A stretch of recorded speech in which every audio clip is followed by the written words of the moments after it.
You're listening to the Yeshiva of Newark at IDT podcast. I'm your host and curator, Rabbi Kivlevitz, and I hope you enjoy this episode. Clear the aisles, the Projectionist Has Semicha. Hi, I'm here with Kolakowski. Yitzchak, after last week, I think we have to talk about old movies for a long time because that was real old. I guess some oldies, goodies, maybe forgotten. Neither of these films are going to make anyone's top 10 or films you have to see before you die. But I think each one is probably worth a look at. I haven't, the one that you're going to talk about, I've definitely heard about, and I've heard you talk about, but I discovered this film that I want to talk about just the other week. And it's called 3 on a Match. And it was a 1932 pre-code film, Warner's special, directed by Warner's, I guess, in a way, you might call him a hack, but not really. He was like a super inventive, creative, quick director. Some people credit him with inventing the gangster genre. Mervyn LeRoy, a Jewish fellow out of San Francisco, who had vivid memories he writes in biographies, vivid memories of the San Francisco earthquake of 1906. Born, his dad was one of the Jewish merchants who came over from the East Coast and tried to create some sort of vibrancy of Jewish life, if at least some sort of, as we know, they were the peddlers and the store owners and the businessmen who really created the bedrock of what would be California's economy. That was the Roy's parents, Mervyn LeRoy's parents. I think his mom and dad separated when he was young, and it's interesting that he lived primarily with his dad, but he was definitely part of a hardscrabble, tough existence. Floating down to Los Angeles made sense, obviously, once movies started being made there. And he actually grew up as a kid, as a child actor, as a set designer. He did everything in terms of in the silence, and he was really one of the pioneers of talkie films. And one of the things that he could do was churn films out, like I said, quickly. Little Caesar was created, the gangster film, of course, he and his fellow Jewish actor, in the sense, Edgar Robinson, but he was also responsible for a number of important films in the 1930s. When I was reading up about him, I discovered that he and Michael Curtiz, who of course was very famous as the director of Casablanca, but many, many other films, they were considered the ones that the studio could rely on, that Warner's could rely on. They could get the movie made, bring it in under time. And he also had a hush for discovering talent. Supposedly he discovered Ware DeYoung, Lana Turner, Robert Mitchum. And the actors really swore by him and said that he was a very wonderful director. He came in and helped out, Victor Fleming, who was not able to finish The Wizard of Oz. He actually directed and produced. He produced all of it and was able to direct a good part of this incredible classic. When John Ford's illness in the 50s, when Mr. Roberts, we wasn't able to complete that, LeRoy came in and completed that as well. He never won an Oscar. He was nominated, I believe, for Best Director, but never won an Oscar. But I think there was about 17 Oscar performances that he oversaw. It's quite incredible, considering the fact that he never won any of those statues. But I want to talk about this film that he made in 1932, as I said, 3 on a Match. It has a very, today we would call it perhaps a trope, but it wasn't a trope back then. The film starts out and it's tracing the childhood and young adulthood and maturity of three girls, women. And they're played, and it's interesting, in the credits, they already show you who the actors are played as children, who they are as children, and who they are as adults. The children part of the film is only about 10 or 11 minutes. which is a good part since the film is only 62 minutes long, I think. I don't have the minutes in front of me, but it's about a 62-minute film, maybe even less in some of the when you're trying to find it somewhere, 62, 63 minutes. And he packs in a lot in there. Now, what I believe after seeing the film, although I didn't do much research on it, is that there was probably more scenes shot as children, and then the studio and LeRoy decided to just make it even quicker. But basically, they have these three girls. One of them, Mary, is comes from the wrong side of the tracks and is sort of a trampy girl who hangs out with boys and can't do really doesn't care much about school at all, but she seems to have a good heart. The other is a goody two shoes, the valedictorian, Ruth. And then you have the oldest, I guess the most mature one, a girl from a wealthy family. She is the one who is basically the star of Vivian's story. And they start off, of course, as three young girls. And it's interesting, in a public school in the turn of the century, and some in 1902 or something like that, or 1903. And it really is a wonderful little sort of vignette about what life was like then. There was a mixture of all different types: the wealthy, the hardworking, the immigrants. And although LeRoy never really saw himself as much of a Jew, like some of the other directors, there is a lot of Jewish elements in that initial scene. Many people have credited LeRoy about showing you the underside of what was going on in the United States without being preachy. Even many directors felt that they had a responsibility to let audiences see what was going on and how hard it was, how hard people were working, especially during the Depression when these films were made, that people should know how, the salt of the earth people and where they were struggling, where they came from.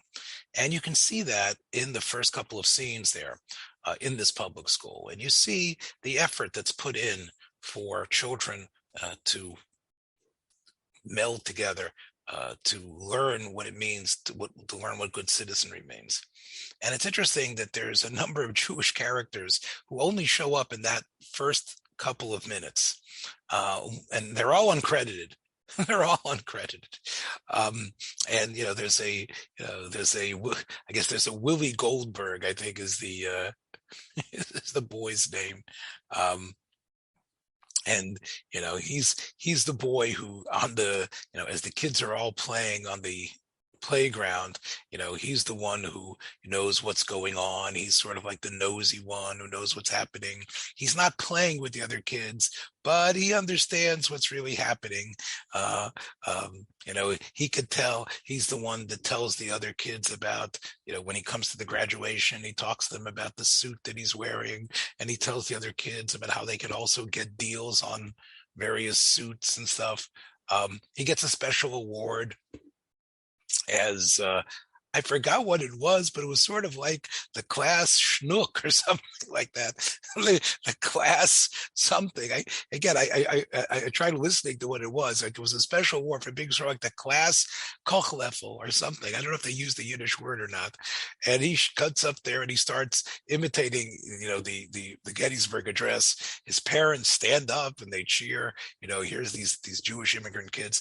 The actor that played that, and I recognized him right away, although 6 years later, he had a major role as the Jewish kid in Boys Town.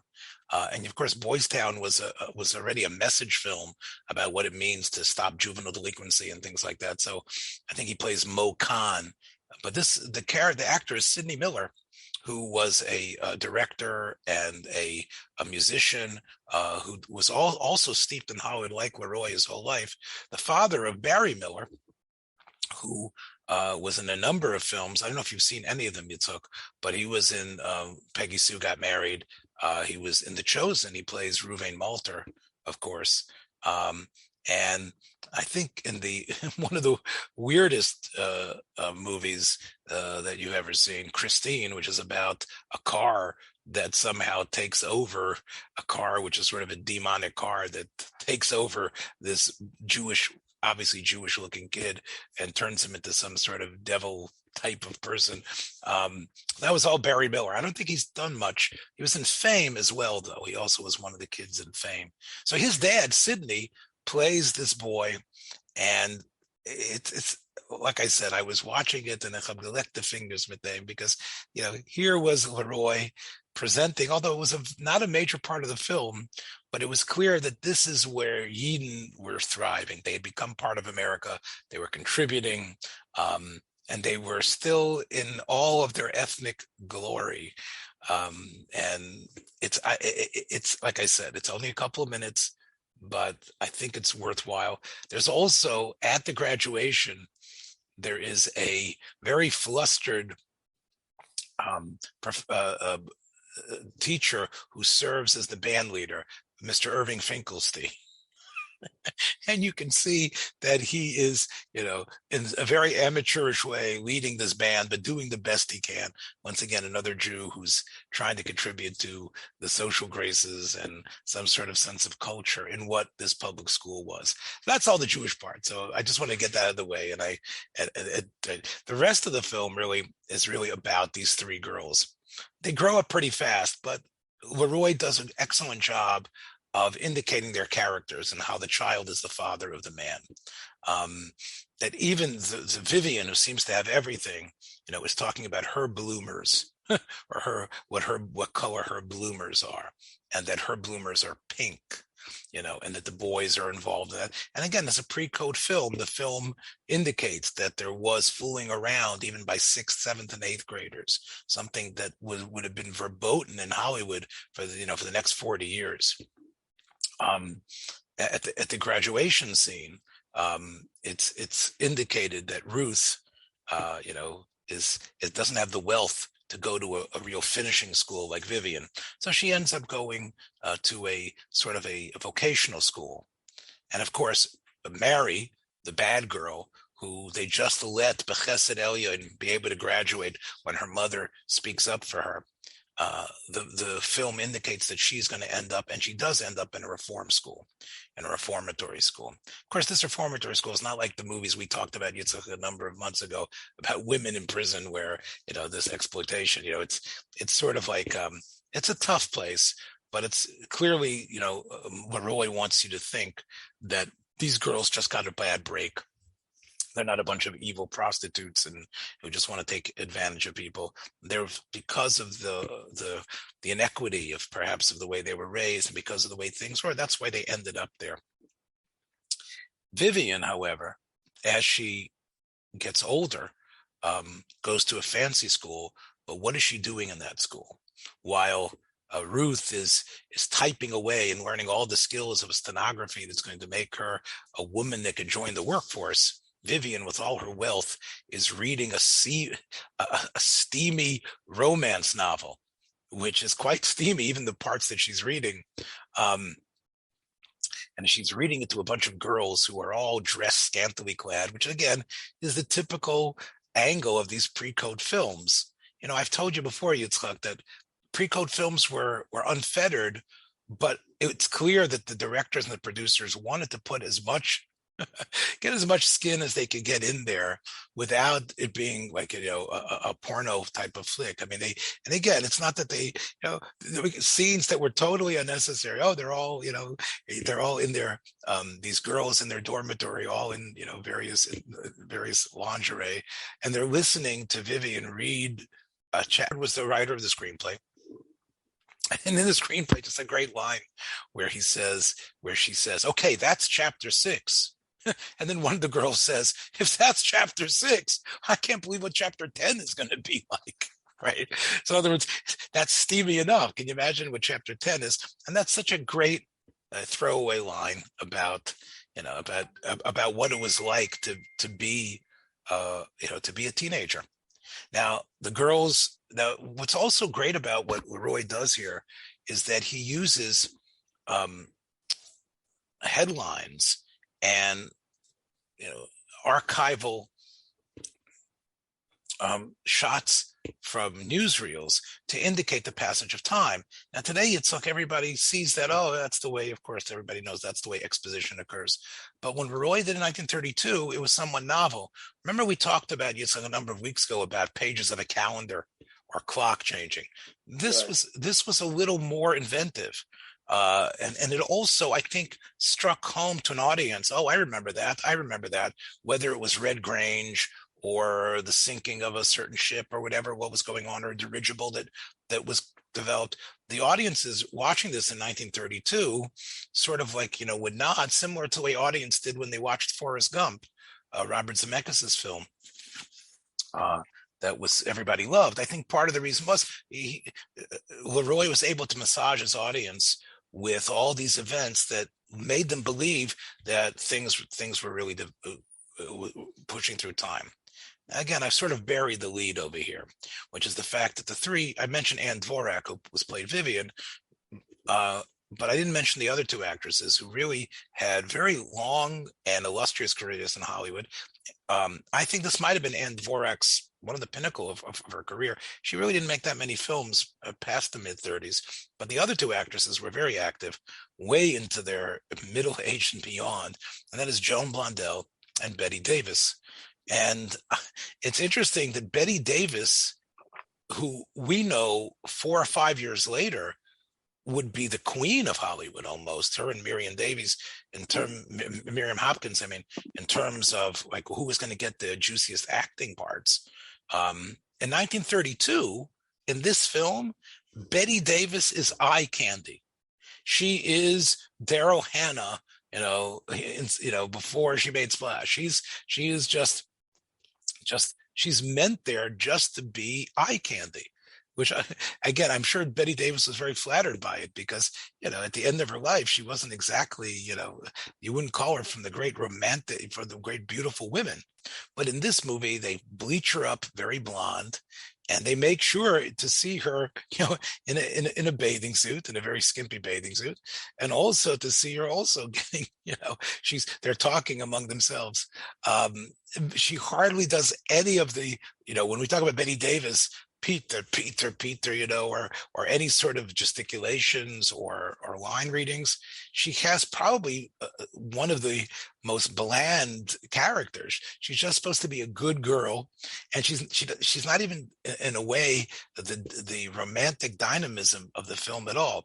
The film is really Ann Dvorak's, and Joan Blondell is basically what the audience realizes when you watch the film is that she's a bad girl, but she's turned her life around. She's become a singer. She's become a nightclub entertainer, but she really wants to be a good person. Okay. Well, what is the real story of the film? The real story of the film is the fact that Vivian we realize what she's about. She's sort of like a listless, type of intelligent, wealthy woman, and that she has married a man, obviously her senior, played by Warren William, he must have been in about 50, 60 films in the 30s, usually playing a bad guy, actually. But in this film, he's sort of this noble, long-suffering tzaddik. She marries this guy, a super wealthy lawyer. She has a child, and the child is played by, again, a child actor who has he does quite a bit of hamming it up, the child, and the child is very key to the film. He is he's one of these little, curly-haired moppets that's just the cutest little thing you could probably ever see. And his name was actually Buster Phelps. And the kid is uncredited. It's incredible, Yitzchak, that these actors were uncredited, even though their amount of screen time was as great as Bogart is in the film. And of course, the child, Buster Phelps, had more screen time than Bogey, but he didn't even get a credit on screen. And his purpose is to be the sweetest child in the world, who loves his father, and his mother, who loves him but obviously can't take care of him. because she's too interested in other things. She doesn't love the man that she's married to. Three on the match. The reason it's called that is because a chance meeting brings these girls together again. They somehow get together. They were in the same beauty parlor, and they go out to have a bite to eat at a restaurant. And there's as the film indicates, there's a legend that if three people light their cigarette from the same match, that one of them is going to die. Now, supposedly this was something, I don't know if you've ever heard about it before, but supposedly it was something that was pushed during World War I, because people were afraid that if you kept the cigarettes on, if you kept the match on too long, the enemy would see the fire and shoot towards you. So you weren't supposed to light three people from one match. That's supposedly where the film sort of has in a little one of these newspaper articles that show up in the screen. They say this is what it was about. But it seems like in the 30s, enough people knew that when three people light from the same match, something bad is going to happen. So the film foreshadows the fact that something terrible is going to happen to the last person to light the match, to light the cigarette from the match, which was Vivian, the Ann Dvorak character. When she lights this, and then from there you see that she is in a loveless marriage, that although her child means a lot to her, she really is terribly bored. She wants to go away. She refuses the advances of her husband, although she's dressed in a very slinky outfit, and she just wants to go by herself somewhere, to go to Europe. And she takes her son with her, which is interesting, because usually she just leave the son. But on the boat, this played by Lyle Talbot, who had a very long career in Hollywood, very good-looking fellow, sort of a real. He was in a lot of monster movies. Yeah, he was right. He was in a lot of films. This is one of his first films, Lyle Talbot, and in this film, he sweeps Vivian off her feet, and he convinces her to just forget about the cruise. They're just going to run away together and live under an assumed name. And once again, here you have Hollywood. Not only, once again, pre-code, you can have a woman having a extramarital affair, dumping her husband, running around living under an assumed name. Of course, her husband, Mr. Kirkwood, Warren William, is looking all over for her. And her two friends from school, they know what's going on. They know that she's living somewhere, and she's taken her son with them. And what's happened is that she has squandered all the money from her family. And the film pretty clearly indicates that she's become a drug addict. She's become a drug addict, and her son, although she's not abusing her son is not obviously living in the way he should be. He's not being taken care of. He's not given healthy food to eat. And it's clear that Loftus, her boyfriend, is mixed up with a bunch of gangsters as well, which is not going to portend well for what's happening. So here, the showgirl, who is the bad girl, decides she's going to do something. She's going to take things into her own hands and she goes to Vivian's husband and says, I know where he is. I know where your son is. I know where your wife is.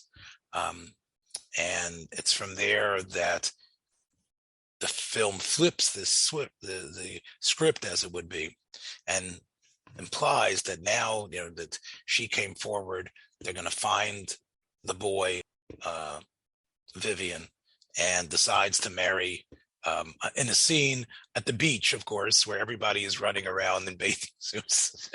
So that's where, and Betty Davis in the bathing suit, and that's where he decides that he's going to marry. He wants to marry the Joan Blondell character, marry that character. Meanwhile, his ex-wife is devolving ever further, and although the son is back with the father, and being taken care of by Betty Davis, who becomes the nanny.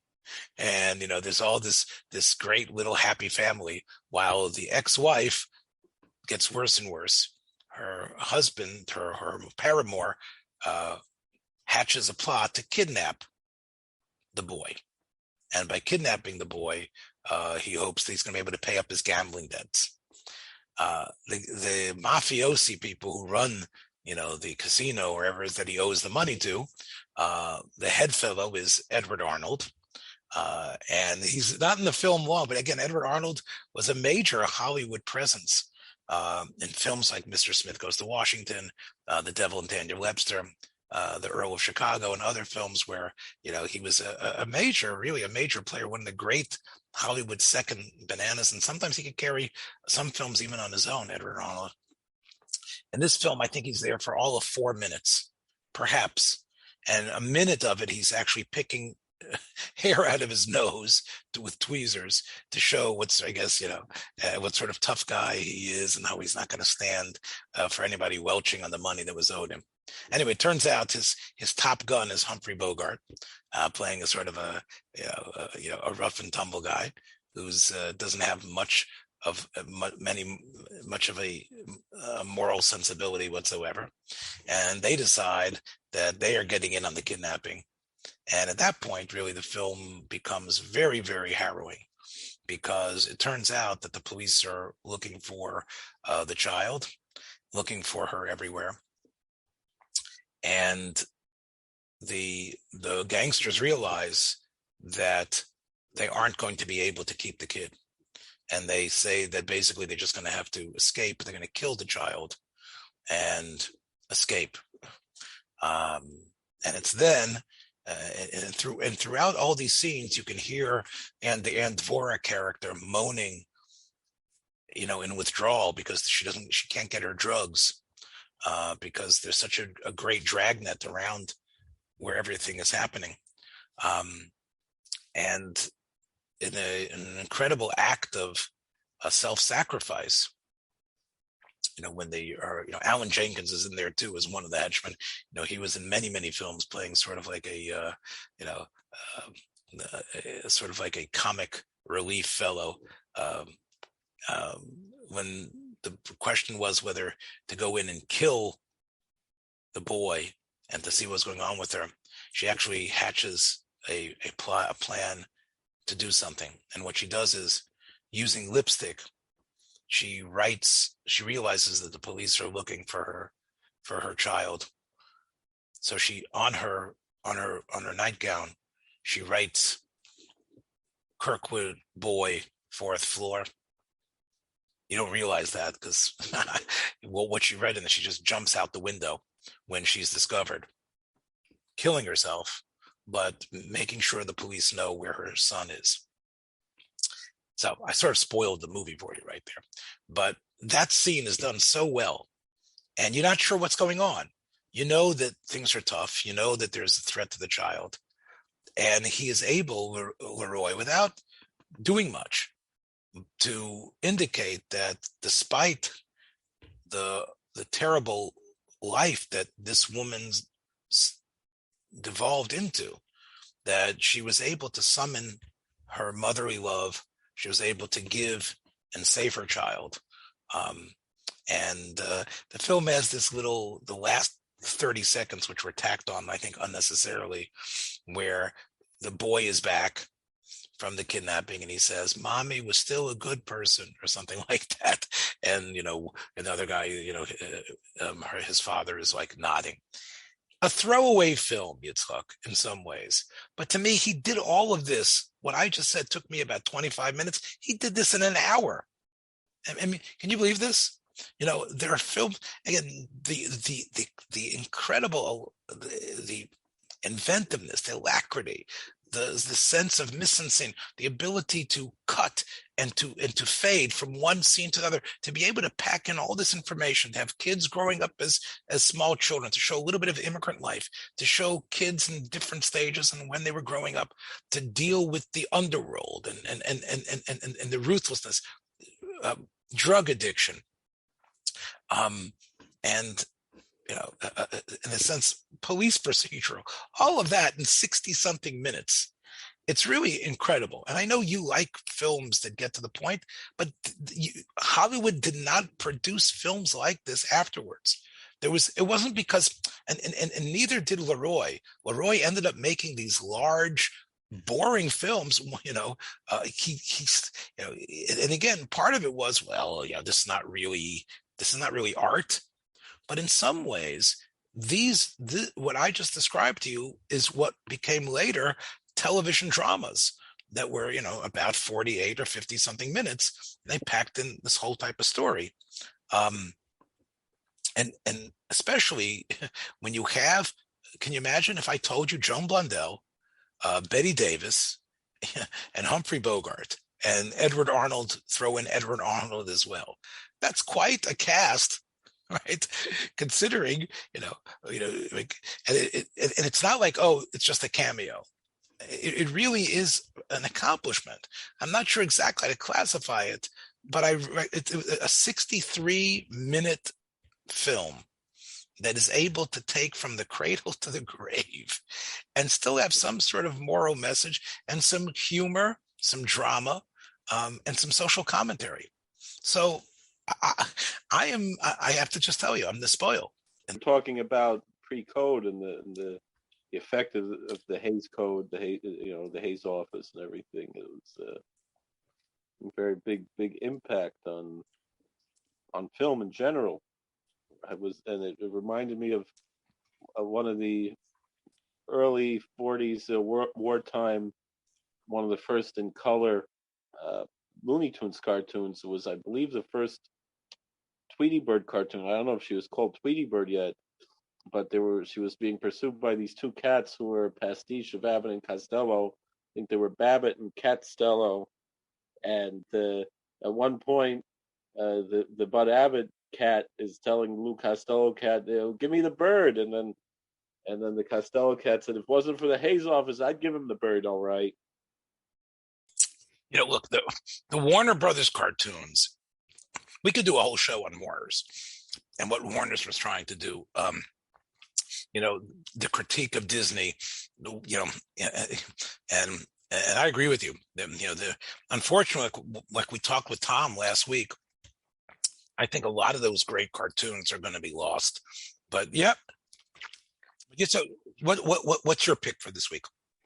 So I'm picking this movie because this weekend coming up in Phoenixville, Pennsylvania, is Blob Fest, which I think we've mentioned before. So we're kind of right off the heels of Monster Bash, and the next major monster gathering, really a sort of a pilgrimage, is Blob Fest, which is, if anyone is familiar with the movie The Blob, one of the most iconic scenes in the whole movie was made in Pennsylvania, not too far from Philadelphia, kind of maybe an hour north of Philadelphia.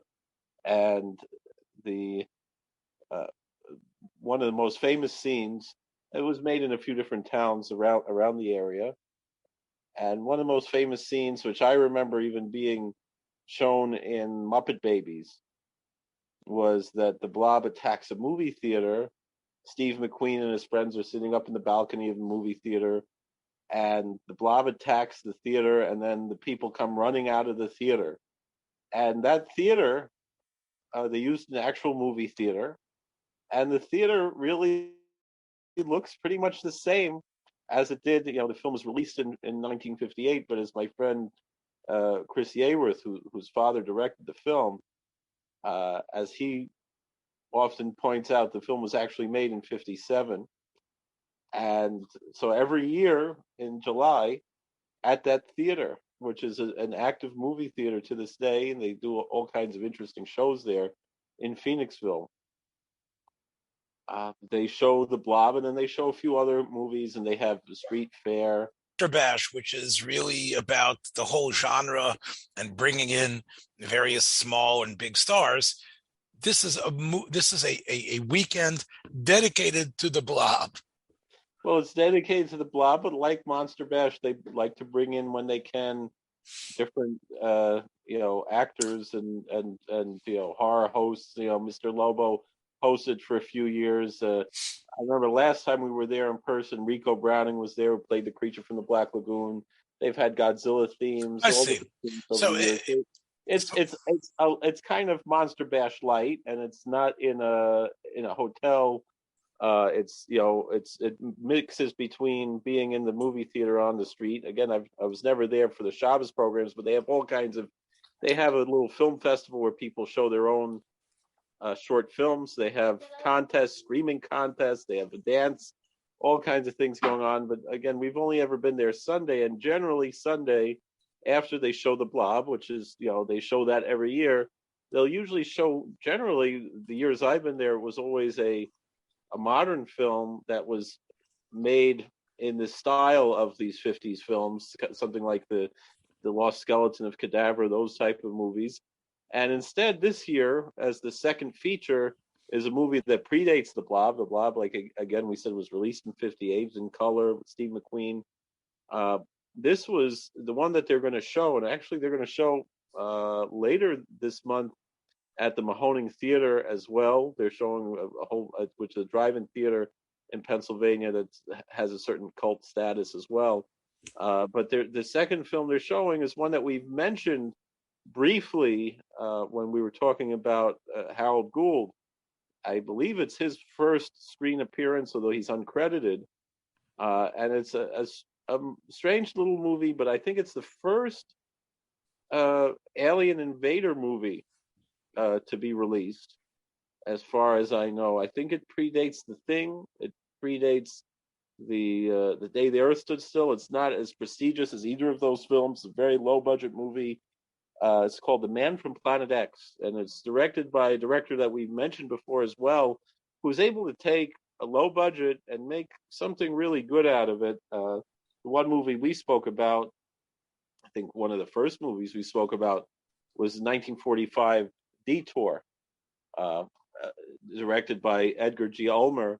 Ulmer also directed some Yiddish language films. He was born in the Austro-Hungarian Empire, and he was Jewish himself, and he made at least 3 or 4 Yiddish movies. He made some Ukrainian language movies. All of them he made in the United States for an ethnic audience.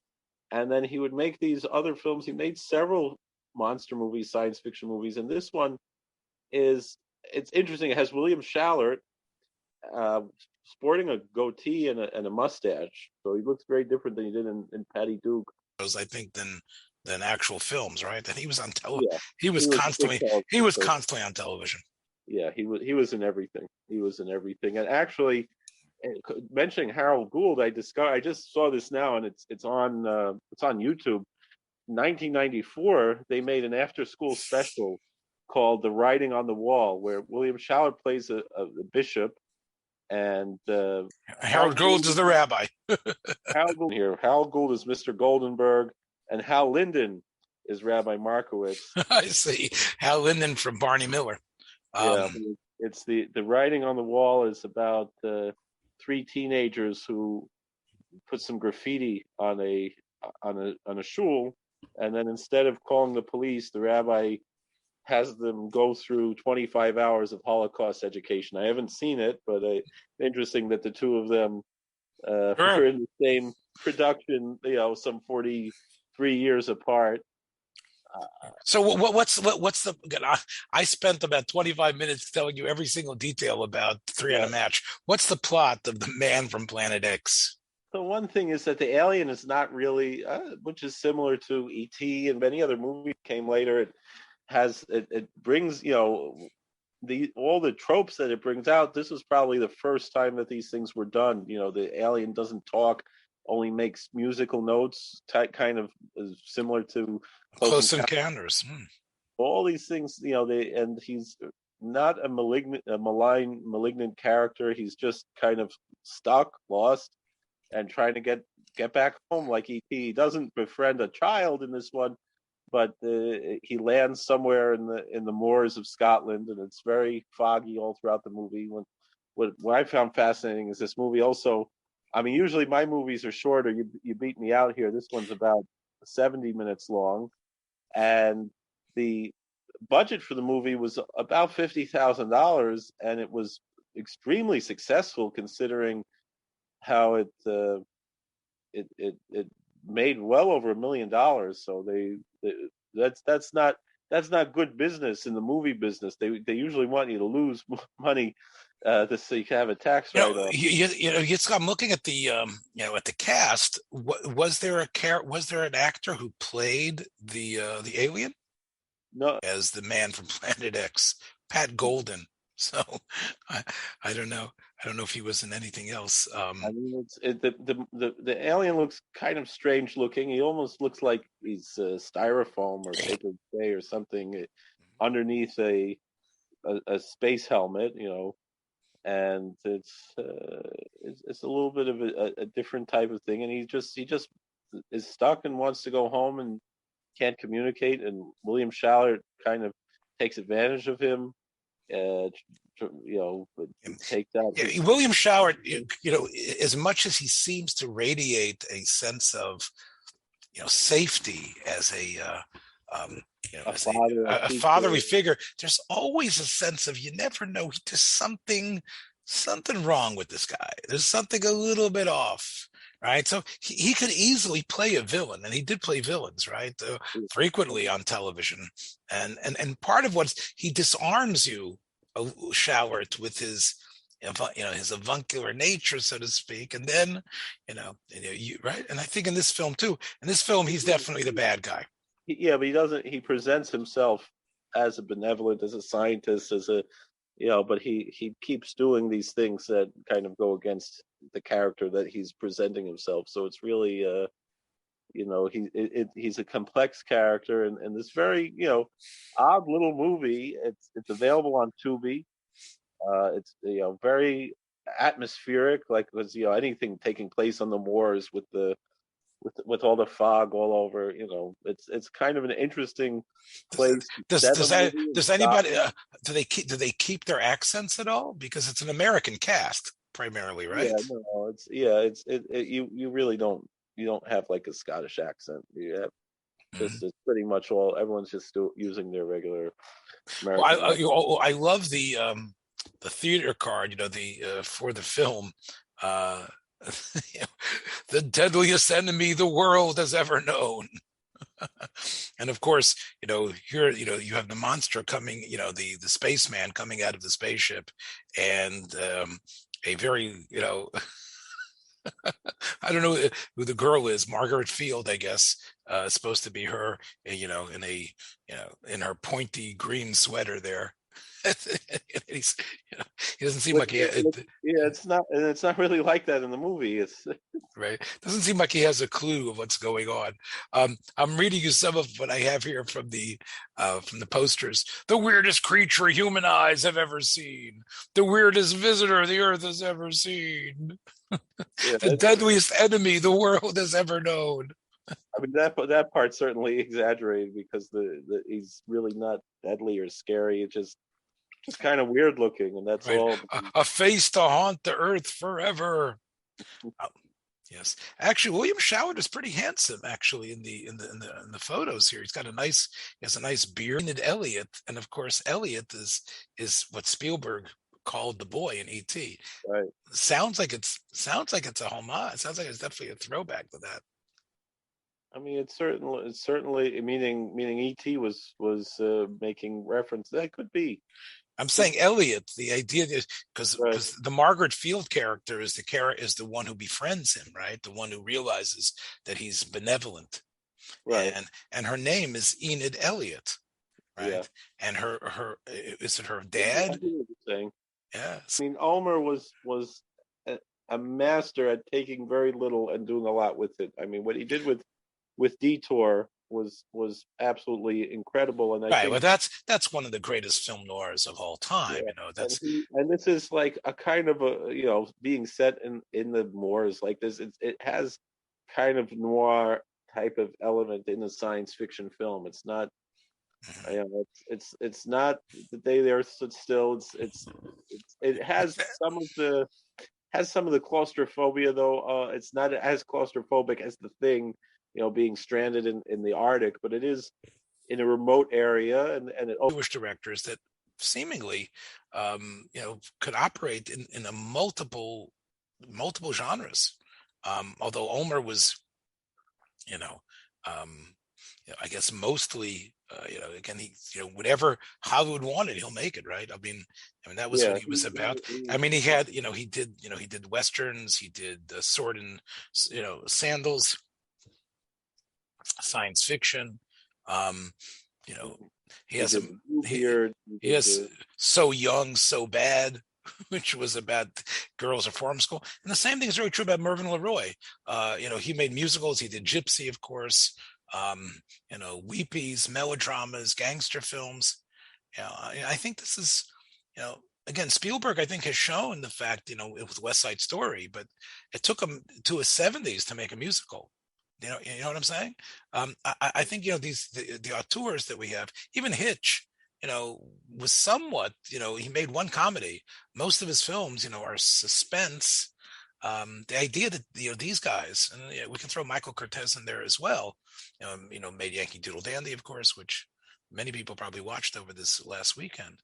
But, I think there's something to the quality of these directors, making a lot out of a little, being able to produce things in a way where, it's not like Michael Cimino, who did Heaven's Gate, turned into this, 4 or 5 hour extravaganza.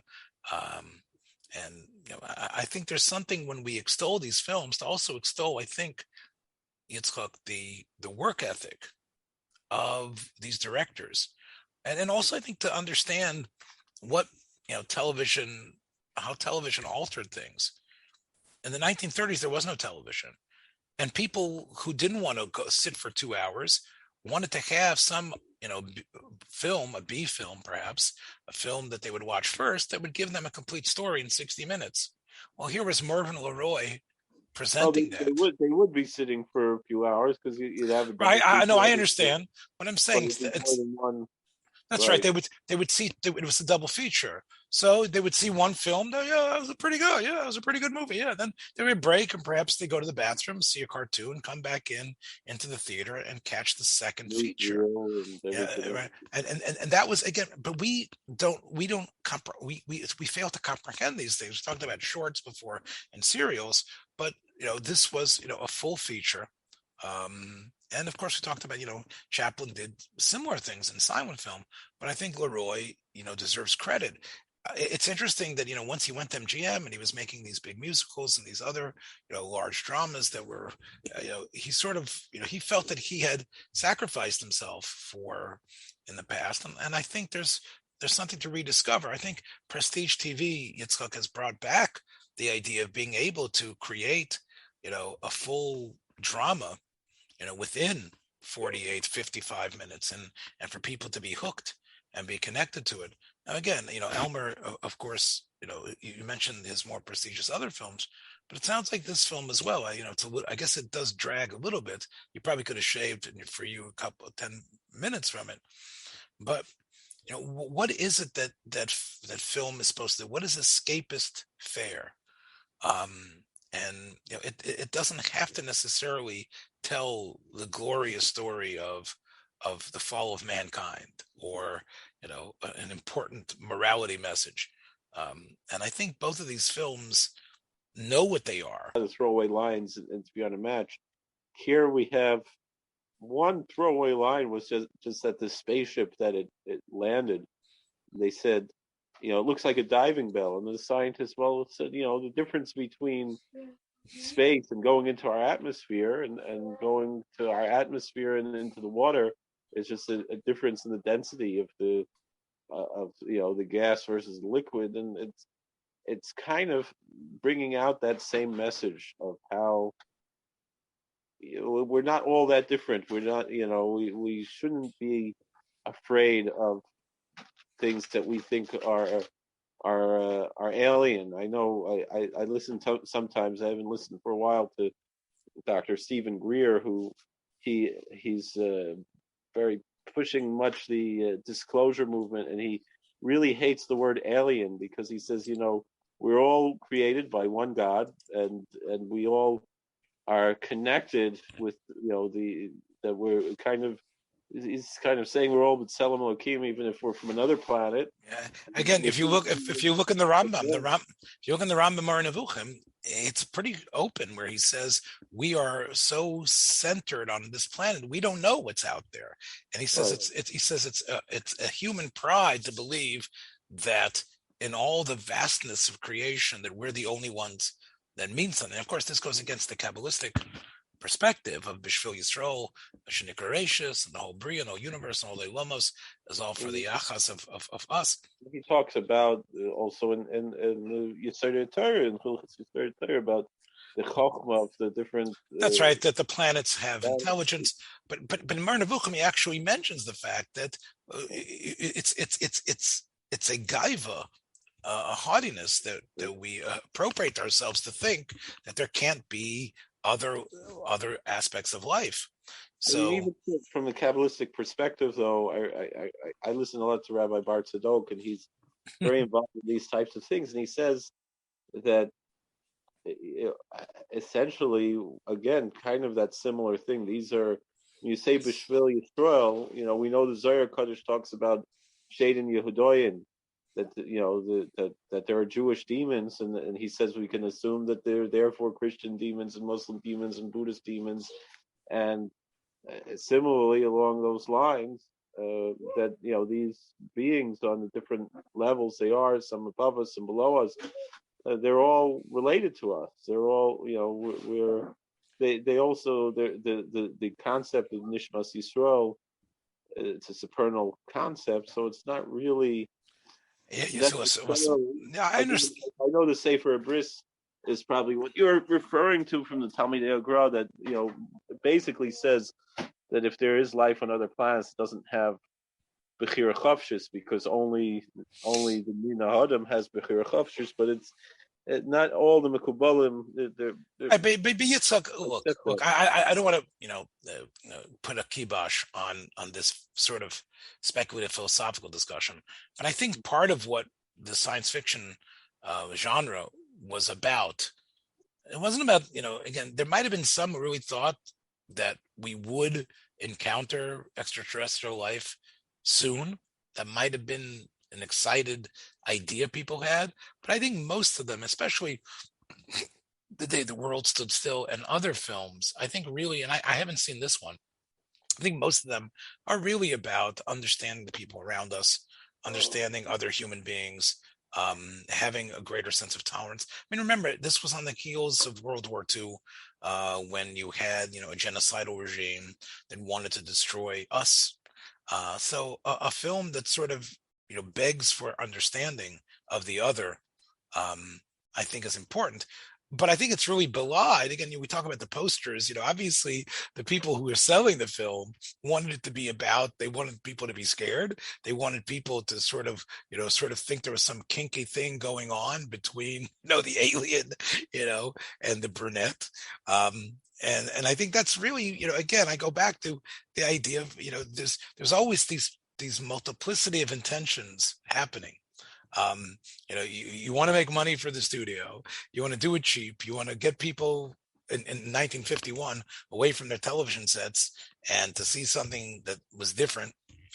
In the 1930s, people were depressed in their houses and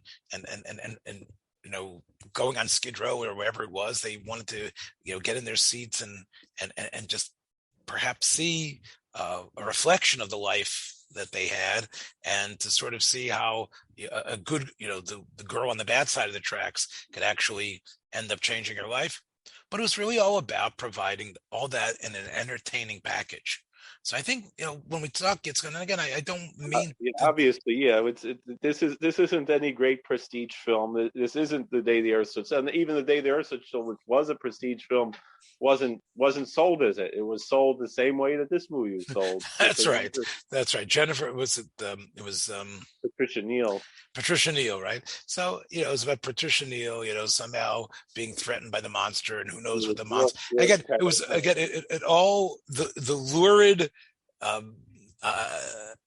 suggestion that somehow the monster would have her way, this metal, whatever was made out of. So again, because and that's why I guess it's so fascinating for us to look at it. I mean, we try to extract meaning.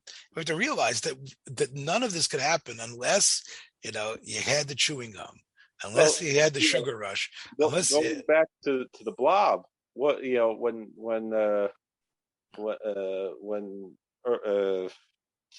Yeworth directed the Blob, he wanted to make money so he could make Christian movies, and that was really so he understood if he makes a few science fiction movies that are successful, he can do what he really wants, is make religious movies. And that's what he wound up doing with the money that he made off of the Blob and the 4D Man and the Dinosaurus and all the more popular movies he made was to get his message out. So, and I don't see any message in the Blob the way this movie seems to be. Ulmer, being from not he escaped before the war, but recognizing he's a shtikla sheres plata, that he this chutzah he had, as cheap as it wasn't Robot Monster. It wasn't Plan 9 from Outer Space. It had a lot more going to Plan 9 from Outer Space. Another example of a movie that had a religious message, because that was the opposite of the Blob. There was no obvious religious message, but the point was to make money to finance religious messages.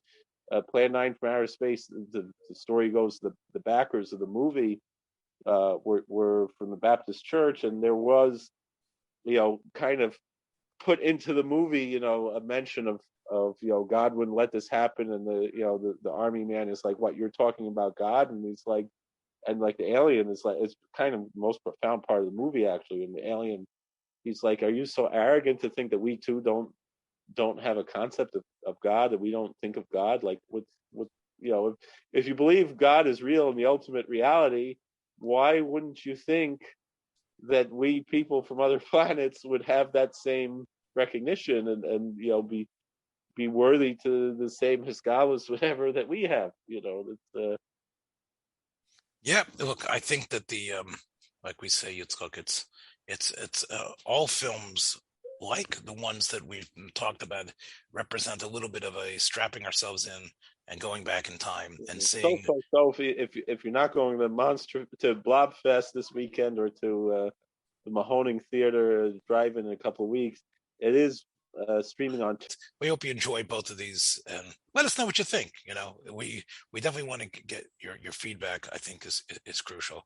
Okay, take care, my friends. Be well. Thanks for joining us for another episode from the Yeshiva of Newark at IDT Podcast. Be sure to subscribe on your favorite podcast app so you don't miss a single episode.